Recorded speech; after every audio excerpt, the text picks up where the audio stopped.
And sorry, I just remembered another game. Alright, next on my list, Arcanum. Arcanum is basically made by the guys who made Fallout 1 and I think Fallout 2 as well. It's an RPG, isometric view like Fallout, and it's a kind of a fantasy steampunk mix. Uh, well, sort of think like, I don't know, I can't even tell. Anyway, it's got orcs and elves and all shit like that, but apparently it's set in, well, late 19th century, well, no, middle to late 19th century uh, times, basically, but in a different world, obviously. But steam engines come and all sorts of technology, and it starts to push out magic. But the reason why it made my list, beside from the awesome setting, is the characters, and basically is the most role-playing game I have ever played. You can make choices like you can't really make in other RPGs because they strictly uh, go on the line of evil and good, and yeah, the quests in this game go so much deeper than normal RPGs. Uh, it just it's just something you have to experience for yourself to fully realize, but it's the closest any game, any RPG came to a tabletop RPG. And believe me, it's if I wouldn't be so hesitant, I would name this uh, more than any other game the number one favorite of mine. So, so yeah, check it out, Arcanum, Steamworks and Magic Obscura. Whoa, and fly just flew into me.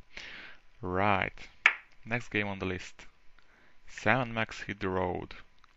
My favorite adventure game, basically. I was kind of torn between this and Curse of Monkey Island, but this one won by basically by one Max, because Max is awesome, the awesomest computer game character ever to live. And yeah, I kind of like the new Telltale episodes as well, but they come nowhere close to Sam&Max Hit the Road. It's just that awesome. It got rid of Day of the Tentacle and Monkey Island games and Grim Fandango from my list. So yeah, it's it's epic. I just it's got Bigfoots involved and all sorts of crazy shit. So yeah, it's it's epic. So yeah, next game. I was kind of torn again, so I put down Fallout 2 and 3 on my list. I couldn't decide because the 2 is so much different than Fallout 3, and they are both excellent games. They excel in different areas. Fallout 3 is a better game, I think, but Fallout 2 had better story and well, I'm not saying it had better characters, but it most of their characters was better than Fallout 3's characters. I don't know. I just somehow think that. I mean, Harold, for example. Yeah, enough said, I think. Fallout 1 didn't make my list because I didn't like the time limit on that. I didn't like the ending of it. And, well, Fallout 2 was a better game. It was basically Fallout 1 with a different story and improved in many ways. So that's why I put down Fallout 2. All right. time to light up. To spite you all non-smokers. So, uh, this was 7 games. So, next game on the list, Worms 3D. Worms 3D is basically not as good a game as so that it could make any top 10 lists, but for me it caused so much joy and great times when I was in college and living with 5 other guys. Well, 4 guys and 1 girl. And we had lot of Worms matches, parties basically, where we got all drunk and high and all sorts of shit like that, and just played the game and enjoyed ourselves, and it was awesome. I have never enjoyed a community game ever since like that. So yeah, it brought together a bunch of people. Everyone enjoyed it. Everyone could play because it was so simple and so well. Yeah, let's say casual. It was a casual game, but yeah, we played a lot and still awesome memories. So that's why it made my list. Uh, Worms, what's it called? The fifth one, anyway. No, the fourth one is a better game, but it got too many gimmicks, I think. So, and it didn't cause me that much joy. So yeah, it's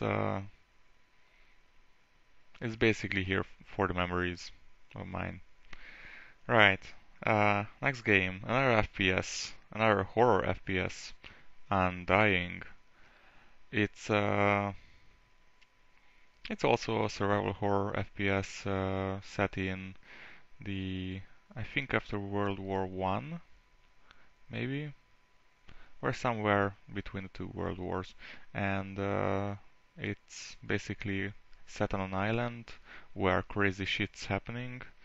It introduces spells in the game that you can use parallel to your guns, and it makes for a very enjoyable game. But it's also a very creepy and very atmospheric game. So, and has a really great story. It was written by Clive Barker, who is one of my favorite writers. So, yeah, it's it's one of the best horror FPSs. Well, next to System Shock 2 and Call of Cthulhu, obviously. Uh, and the last game on my top 10 list is Ghostmaster. It's a it's sort of a cross between Sims and a I don't know, a tycoon and some real-time strategy kind of game. Uh, the main goal is basically you have scenarios where a bunch of people are in a house or police station or whatever, a boat, and there are certain objectives that you have to achieve as a ghost master, like scare off people and get people to discover corpses and thus freeing spirits. It's one of the most, I wouldn't say innovative, but charming and uh, most creative games I have played in a very long time. It's basically a really fun game. You don't have to go very quickly. You can turtle it. You can fuck around in the game, and you can scare off Sims people. So it's awesome.